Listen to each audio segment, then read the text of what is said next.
बात बेबात पे अपनी ही बात कहता है। मेरे अंदर मेरा छोटा सा शहर रहता है।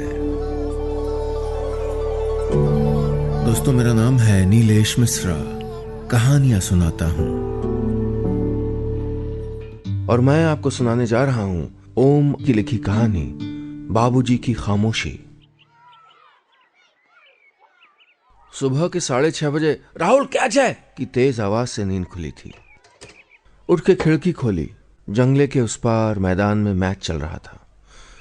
2 मिनट रुक के वापस खिड़की की किवाड़ सटा के सीढ़ियों से नीचे आ गया। माँ ने चाय का प्याला पकड़ाया ही था कि बाबूजी की नजर मुझ पे पड़ी। बोले, कभी तो जल्दी उठ के पढ़ लिया कर। ऐसे ही सोता रहा तो पूरी जिंदगी इसी गली में किसी दुकान पे हिसाब लगाते गुजर जाएगी। माँ चुप रही पर धीरे से मेरे कंधे पे हाथ रख के मुझको ऊपर अपने कमरे में जाने को कहा। मैं चेहरे पर रात की उबासी और पिताजी की बेरुखी लेके ऊपर कमरे में आ गया। खिड़की से आती आवाज ने बताया कि मैच अभी चल रहा था। याद शहर की गली नंबर 8 के मकान नंबर 403 में सुबह रोज ऐसी ही होती थी। मैंने अपनी खुशियों को हमेशा खिड़की के जंगले के उस पार देखा था। जिंदगी उस जंगले से टकरा कर लौट जाती थी और रह जाती थी तो बस बाबूजी की जिद। बाबूजी पेशे से प्रिंसिपल हैं, पर मैं बिना दोबारा सोचे कह सकता हूं कि उनको खुद बहुत कुछ सीखने की जरूरत है। मैं काबिल न सही पर किसी की आंखें और सांसों की रफ्तार पढ़ सकता हूं, पर वो शायद आज भी जिंदगी को किसी किताब में लिखी लाइन की तरह हर्फ ब हर्फ ही पढ़ते हैं, या शायद पढ़ना चाहते हैं। उनके नियम किसी पुरानी जंजीर की तरह घर के हर शख्स के अरमानों को बांधे हुए हैं। जैसे माँ उनसे पहले उठ के रोज सुबह चाय ठीक 6 बजे उनको देंगी और उसमें चीनी कभी ज्यादा नहीं हो सकती। जैसे माँ की आंख कभी देर तक नहीं लग सकती थी, या चीनी के दाने कभी माँ को धोखा नहीं दे सकते थे। बाबूजी की अलमारी को छूना गुनाह है, और घड़ी, पावर का चश्मा और डायरी सब किसी पुरानी तस्वीर की तरह कभी अपनी जगह नहीं बदल सकते। कुछ मेरी आदत है और थोड़ी घुटन। बाबूजी को मुझसे जितनी नाराजगी है, मुझे उनकी इस जिद्दी तयशुदा जिंदगी से उतना ही एतराज है। इस अनकही सी दूरी के चलते मैं रोज घर और कॉलेज में बाबूजी की नजरों के सामने पड़ने से बचता हूं। और बीते कुछ दिनों से ये अनकही दूरी बिना शब्दों का सहारा लिए और लंबी हो गई थी। हालातों के बार बार बदलते मौसम देखते देखते, पर क्या फायदा था। बाबूजी की नजर में मैं आज भी नासमझ ही था। आज कॉलेज का माहौल थोड़ा सीरियस था। 11वीं का रिजल्ट आ रहा था। मैं भी थोड़ा परेशान था, क्योंकि बाबूजी के फैसले के खिलाफ ये मेरी पहली कोशिश थी और मुझको लग रहा था कि शायद मेरी कोशिश बाबूजी को मेरी बात समझा सकती है। मैं चुपचाप क्लास के बाहर घूम रहा था, तभी पीछे से आवाज आई, मनीष, मनीष। मैं वहीं रुक गया। मास्टर साहब आए और हाँफते हुए बोले, कब से आवाज दे रहा हूं, सुनता क्यों नहीं? 11वीं की फाइनल एग्जाम में तूने कॉलेज में टॉप किया है और मैथ्स में तो 98% मार्क्स मिले हैं। आज तेरे बाबूजी को तुझ पे बहुत नाज होगा। पर मैं चुप रहा। क्या बोलता? बाबूजी नाज तो दूर, प्यार भी करना भूल गए थे। बाबूजी को तुम पे नाज होगा। कुछ बातें जैसे बिना काटे घाव कर देती हैं, और यादों के हर मौसम के दर्द बिना वजह बस कुरेदते रहते हैं। मास्टर साहब को क्या मालूम था कि बाबूजी को नाज तो सिर्फ अपने फैसलों पे होता है। कॉलेज में क्रिकेट टीम के लिए जब मैं बतौर कैप्टन चुना गया था, तो इनाम में दाएं गाल पे उंगलियों के निशान मिले थे।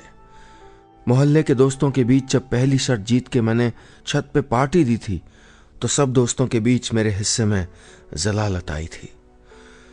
मास्टर साहब की नाज करने वाली बात सुन के मैं थोड़ा खींच गया, पर कुछ कहा नहीं, और हाथ में रिजल्ट लेके चुपचाप घर की ओर चल दिया।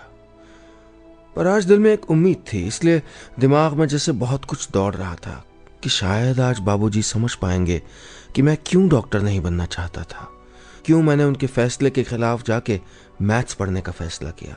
शायद आज वो समझ पाएंगे कि उनके बायोलॉजी का टीचर होने के बावजूद भी मैं क्यों अच्छे नंबर कभी नहीं ला सका।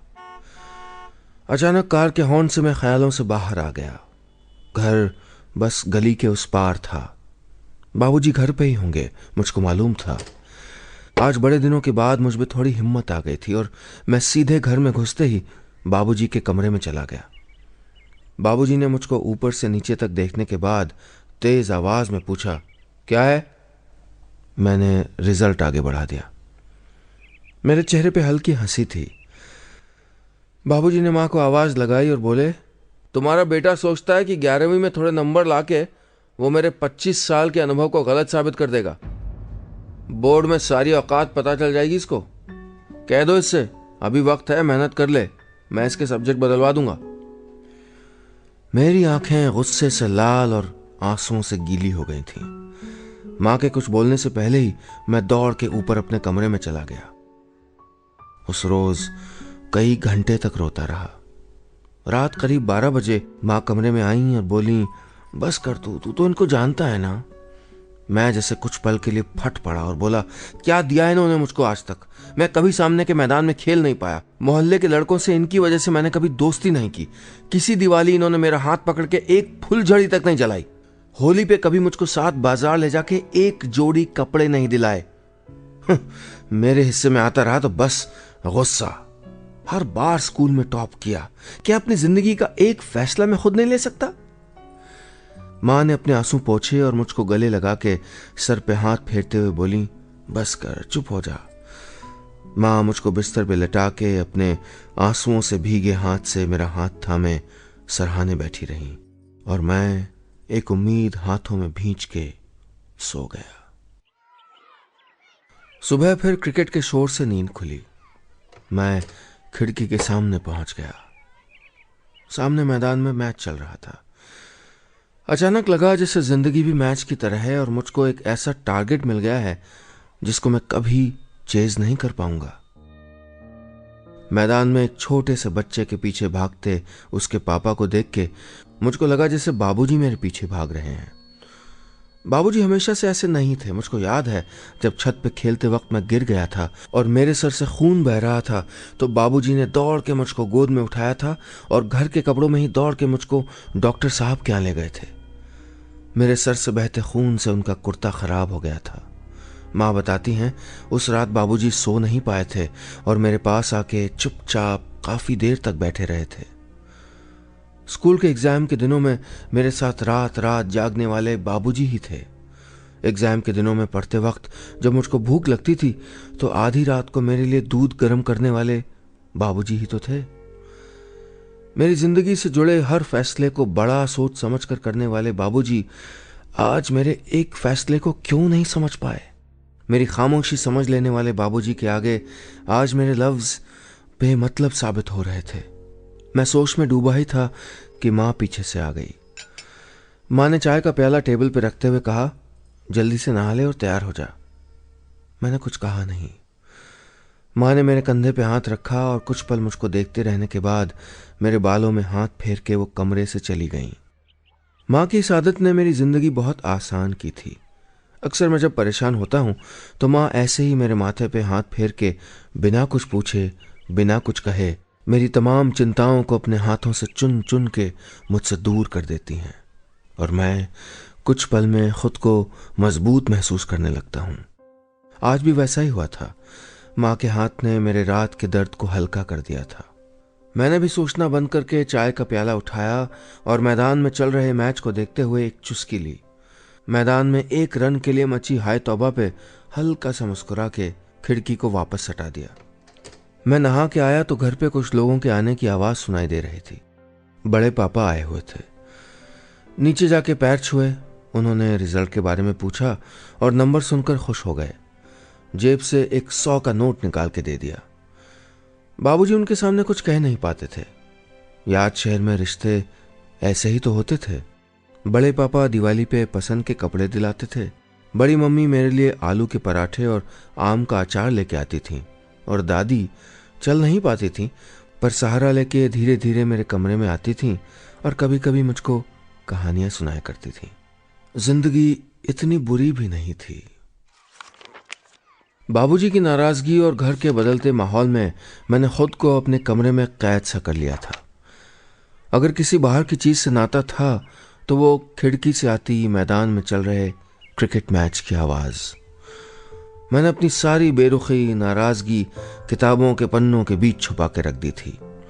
हर रोज़ घंटों मैथ्स और फिजिक्स के न्यूमेरिकल्स के बीच मैंने खुद को इतना उलझा लिया था कि रिश्तों की उलझन से थोड़ी दूरियां बढ़ गई थीं।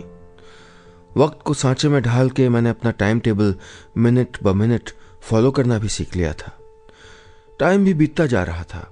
इम्तिहान की तारीखें आ गई थीं और मेरे लिए तो जैसे जिंदगी दांव पे लगी थी। मैं बेचैनी ओढ़ के सोने लगा था।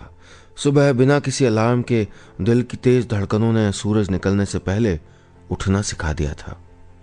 हमेशा खुली रहने वाली कमरे की खिड़की अब कभी कभार बंद होने लगी थी। इम्तिहान की एक रात अचानक देखा तो बाबूजी मेरी कुर्सी के पीछे खड़े थे। बोले, मेरी बात याद है ना? पढ़ाई पास होने के लिए नहीं, सीखने के लिए की जाती है, पर नंबर जिंदगी का सच है, यह भी नहीं भूलना चाहिए। आप कितने काबिल हैं और कितना पढ़ते हैं ये देखने कोई नहीं आता, दुनिया रिजल्ट देखती है। इसलिए आंखों की नींद को पोंछ के फेंक दो कुछ दिन के लिए। मैं बाबूजी से कुछ कहता इससे पहले ही ख्वाब टूट गया था। ये वो तमन्ना थी शायद जो नींद के बहाने दिल से निकल आई थी। इम्तिहान के दिनों में कई रोज रातों में देर तक मेरे कमरे के बल्ब सुलगते रहते थे और कभी कभी यादों में मैं भी सुलगता था। मैं फिर से स्कूल के दिनों की तरह बच्चा हो जाना चाहता था।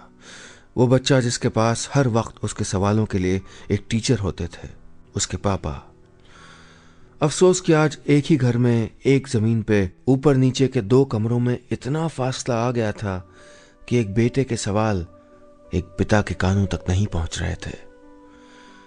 खैर, एग्जाम एक एक करके बीतते गए और मेरा हौसला बढ़ता गया। बाबूजी अक्सर कहते थे, मेहनत खुद ब खुद भरोसा करना सिखा देती है। उनकी बात आज सच लग रही थी।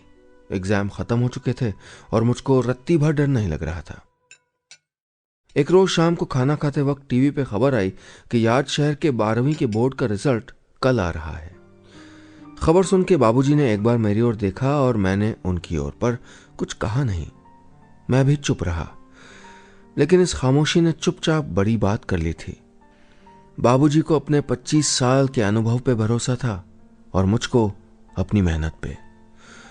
बचपन में पंजा लड़ाते वक्त बाबूजी अक्सर जानबूझ के मुझसे हार जाया करते थे और मैं खुशी से नाचने लगता था। फिर वो मुझको गोद में उठा के बाइसेप्स दिखाने को कहा करते थे।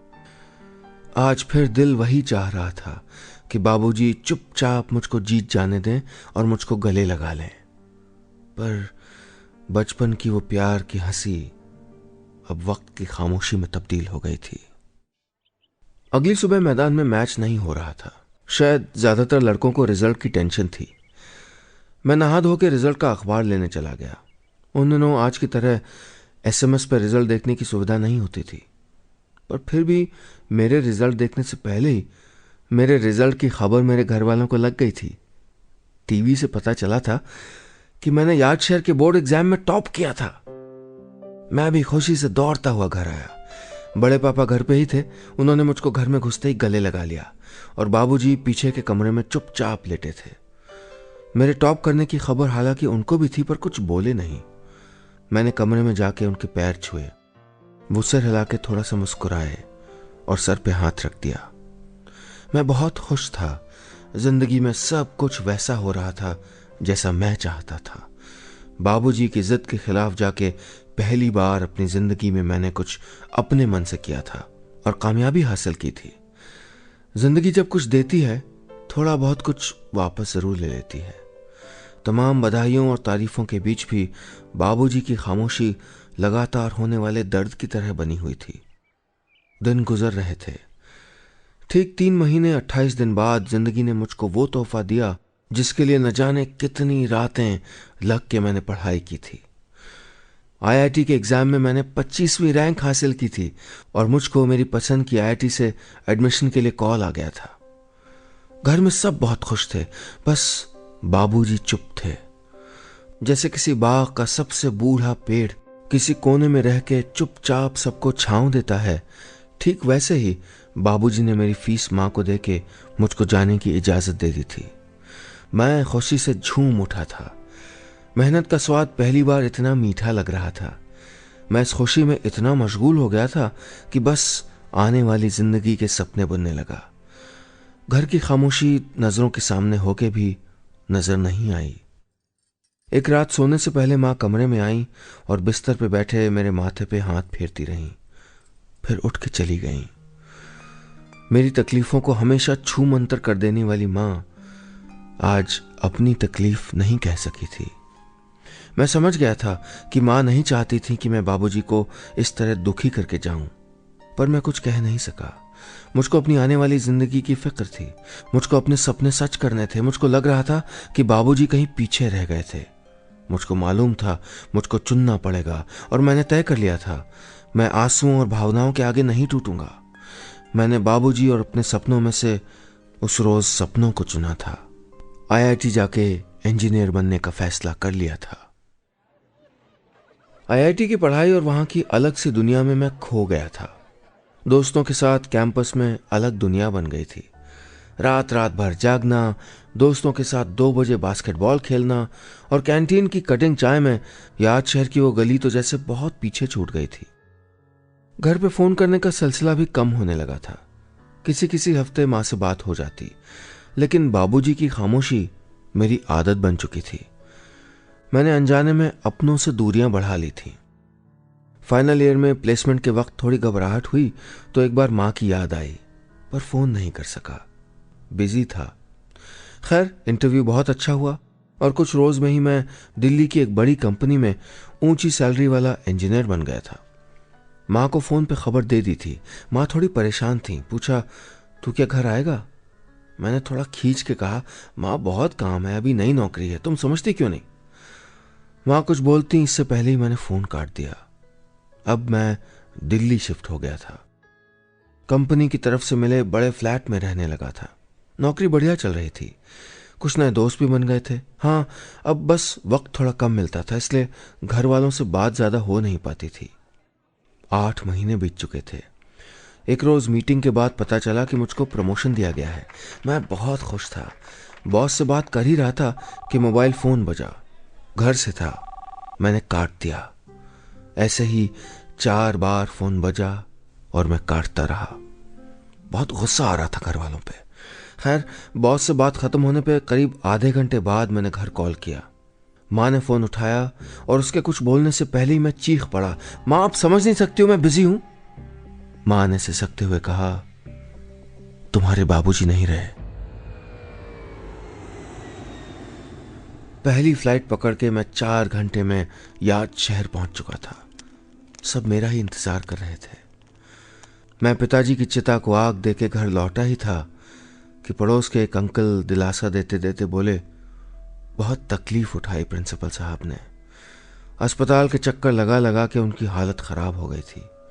हर कोई बस दर्द कम करने की दवा देके दिलासा दे रहा था। अगर कोई अच्छा डॉक्टर याद शहर में होता तो तुम्हारे बाबूजी आज जिंदा होते। मेरी आंखों में आंसुओं की एक नदी सी बहनी शुरू हो गई।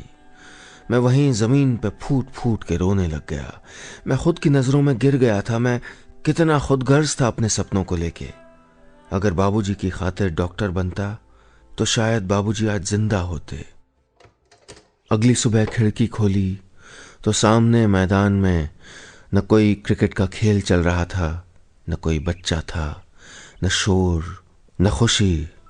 बस जिंदगी का एक अंतहीन मैदान सा था और मेरे पीछे जैसे बाबूजी मेरे कंधे पे हाथ रख के कह रहे थे, हो सकता है मैं गलत था, लेकिन कभी अपनी जिंदगी को मेरे नजरिए से देखने की कोशिश तो करता।